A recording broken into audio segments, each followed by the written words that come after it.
धातु ना तू ना बाजे डंका, लगी पड़ी है लंका, लगी पड़ी है। नहीं हूँ लंदन हो या लंका, अब बाजे डंका। भाई साहब जय हो, डंकाचार्य की जय हो। भाई साहब ऐसा डंका बज रहे हैं पूरे दुनिया में, भाई साहब जलवा है डंकाचार्य का। भाई साहब एक अकेला डंकाचार्य, भाई साहब एक अकेला डंकाचार्य भाई साहब चार शंकराचार्य पे भारी पड़ रहा है। और ये जो सब 4 का 4 शंकराचार्य है ना भाई साहब, डंकाचार्य को मान नहीं रहा अभी भी भाई साहब अपशकुन बोल रहा है। अब भी अपने बात पे अड़ा हुआ है कि हम उद्घाटन पे नहीं आएंगे।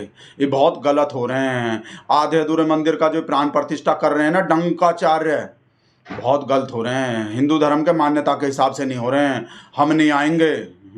पर हमारा डंकाचार्य तो भाई साहब लगा हुआ है अपने प्रोग्राम पे, चालू भी कर दिया भाई साहब 11 दिन का अनुष्ठान कौन सा। और पता कहाँ बोले हैं हमरे डंकाचार्य बोले हैं भगवान हमको सेलेक्ट किए हैं इस पवित्र काम के लिए, पूरे देश के तरफ से, सब देशवासियों के तरफ से, परिवारजनों के तरफ से हमको सेलेक्ट किए हैं।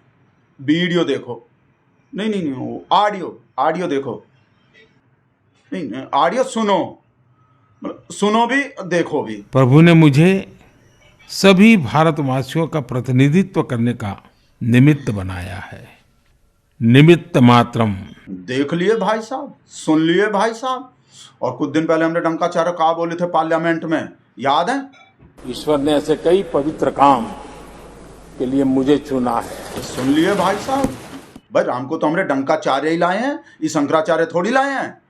तो प्राण प्रतिष्ठा कौन करेगा और टाइम कौन डिसाइड करेगा? जो राम को लाए हैं वही तो डिसाइड करेंगे मुहूर्त कब होने चाहिए कब नहीं होने चाहिए। भाई साहब वो पंडित जी का बात नहीं सुने, ये जो मुहूर्त निकाले हैं भाई साहब वो बोले हैं हमको फरवरी तक का टाइम दे दिए थे डंकाचार्य कि फरवरी तक मुहूर्त निकाल दो, जिससे कि वो इलेक्शन तक जो क्रेडिट लेने का जो मतलब वो सेवा वेवा करने का जो टाइम मिल सके हमको। प्राण प्रतिष्ठा होने से इलेक्शन तक थोड़ा गैप होने चाहिए। पंडित जी खुद बोल रहे हैं, जनवरी में या इधर देखा जाए, या आपको दे दिया था कि मुहूर्त देख के बताइए? नहीं, फरवरी तक का समय दिया गया था, वो सब में यही अच्छा मुहूर्त निकला, इसलिए इसी को दिया गया। सुन लिए? और भाई साहब कल तो ऐसा डंका बजाए हमरे डंकाचार्य भाई साहब, बता नहीं सकते हम। मकर संक्रमण पे भाई साहब ऐसा नहीं, हम नहीं बोल रहे मकर संक्रमण, हमरे डंकाचार्य बोले हैं मकर संक्रमण। हम तो मकर संक्रांति समझते थे अब तक, पर भाई साहब ये तो संक्रमण है, मकर संक्रमण। सुन लो, कुछ लोग आज मकर संक्रमण उत्तरायण मना रहे हैं। और भाई साहब मकर संक्रमण पे जो वीडियो बनवाया है हमरा से भाई साहब गौ मैया के संग, देखो भाई साहब इतना ज्यादा कैमरा लगवाया भाई साहब, इतने तो गौ मैया भी नहीं रहे जितने कैमरा लगवा दिया हमरा से। आकाश से लेकर भाई साहब पाताल तक कैमरा, लेफ्ट में कैमरा, राइट में कैमरा, हवा में कैमरा, वहाँ कैमरा है नहीं। कैसा कैसा पोज दिए हमने डंकाचार्य भाई साहब, कुर्सी पे बैठ के खिलाएं, चल के। और हमको तो ये गौ मैया भी कुछ अलग टाइप के ही लग रहे हैं, इम्पोर्टेड लग रहे हैं। देखो ध्यान से, हमरे यहाँ के लग रहे हैं कोई गाय? ऐसा गौ मैया देखे कोई अपने यहाँ? दिल्ली से लेकर गुजरात तक कहीं होते हैं ऐसे गाय? देखो हमरे यहाँ तो भाई साहब वो मरी मुर्दल टाइप के गौ मैया होते हैं जो पन्नी बन्नी खाते घूमते रहते हैं, मरी मुर्दल। ऐसे बढ़िया बढ़िया गौ मैया होते हैं कोई? विदेशी लग रहे हैं भाई साहब, इम्पोर्टेड गौ मैया लग रहे हैं। जहाँ से हमरे शेर का वो मशरूम आता है ना, शायद गौ मैया भी वहीं से मंगवा लिए शायद। और साइज भी कैसा वो छोटा छोटा है हमरे डंकाचार्य के हिसाब से एकदम। जैसे हमरे डंकाचार्य अपने PM पद का साइज, नहीं PM पद नहीं, कुर्सी का साइज का, वो कुर्सी पे बैठ के खिलाने थे ना चारा जो खिलाने थे वो। और ये फोटो देखो, जैसे ही इम्पोर्टेड गौ मैया जो है ना वो जैसे वो मना कर रहे हो हम नहीं खाएंगे। और हमरे डंकाचार्य देखो पकड़ थोड़ा सा खा लो, थोड़ा सा फोटो खिंचवाने के लिए खा लो थोड़ा सा। जैसे हम भाईचारा खाते हैं ना ऐसे खा लो, तो जैसे हम भाईचारे से खिलाते हैं ऐसे खा लो थोड़ा सा। बिल्कुल ऐसा लग रहे हैं भाई साहब। और भाई साहब डंकाचार्य का सबसे बड़का कमाल भाई साहब, देखो भाई साहब गौ मैया को भाई साहब अपने यहीं बुला लिए सेवा करने को।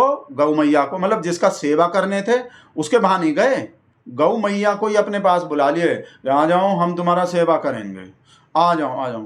तो बेचारे गौ मैया को ही आने पड़े अपना सेवा करवाने को। डंकाचार्य के पास आके सेवा करवाए, डंकाचार्य नहीं गए। क्योंकि नॉर्मल आदमी क्या करते हैं कि वो जिसका भी सेवा करने होते हैं ना, उसके पास जाके वहीं जाके सेवा करते हैं। जिसका सेवा करने होते हैं उसको नहीं बुलाते, खुद जाके वहाँ सेवा करते हैं नॉर्मल लोग।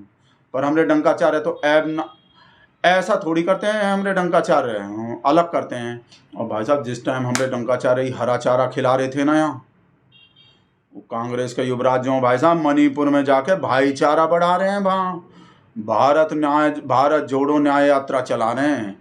मणिपुर में भाईचारा बढ़ा रहा है, हमने डंकाचार्य तो यहाँ हरा चारा खिला रहे हैं, ये वहाँ मणिपुर में भाईचारा बढ़ा रहा है। भाई साहब ये अलग टाइप के गौ मैया को भी भाई साहब फेमस कर दिया हमने डंकाचार्य। भाई साहब हमने डंकाचार्य जहाँ भी जाते हैं, जो भी करते हैं, भाई साहब उसी को फेमस कर देते हैं। देखो मंदिर में जाते हैं, मंदिर को फेमस कर दिया। लक्षद्वीप गए, लक्षद्वीप को फेमस कर दिए। और जो भाई साहब किसी दिन स्कूल कॉलेज में चले गए ना हमरे डंकाचार्य, तो भाई साहब स्कूल कॉलेज को भी फेमस कर देंगे। पर वो तो कुछ सोच के ही नहीं जाते होंगे, कहा कि वो स्कूल कॉलेज में हमरे डंकाचार्य चले गए तो स्कूल कॉलेज फेमस हो जाएंगे, और स्कूल कॉलेज फेमस हो गए तो सब बच्चा लोग जो है वो पढ़ाई लिखाई करने लगेगा। भाई साहब मस्जिद के सामने नाचने की जगह भाई साहब पढ़ाई लिखाई करने लगेगा, और पढ़ाई लिखाई करने लगा, पढ़ लिख लिया तो भाई साहब वो कल को सवाल भी पूछने लगेगा, और सवाल तो बिल्कुल भी अच्छे नहीं लगते हमारे डंकाचार्य को। इसी वजह से कभी भी जो वो स्कूल कॉलेज में नहीं जाता, मतलब स्कूल कॉलेज को फेमस नहीं करता। इस वजह से कभी भी स्कूल कॉलेज में नहीं देखे होगे भाई साहब हमारे डंकाचार्य को। हमेशा भाई साहब जब भी देखे होगे किसी मंदिर में ही देखे होगे, स्कूल कॉलेज में नहीं। और इसी वजह से शायद भाई साहब मणिपुर भी नहीं जाते डंकाचार्य, कहा कि वो डंकाचार्य मणिपुर चले गए ना तो मणिपुर भी फेमस हो जाएगा, सब लोग को पता चल जाएगा मणिपुर के बारे में। राजेश के व्हाट्सएप हैं, क्या करें, देखने ही पड़ेंगे। एक मिनट रुको, ये क्या बकवास कर रहे हैं। बोले हूँ राम मंदिर जो बन रहे हैं ना, वो वहाँ नहीं बन रहे जहाँ राम जन्मभूमि है, वहाँ से बहुत दूर बन रहे हैं कहीं। ललिता ही देखो कहाँ भेजे हैं राजेश। बोलो डंकाचार्य बनवाए हैं तो कुछ सोच के ही बनवाए होंगे, और कहा ललिता को दिखा रहे हैं कहाँ भेजे हैं।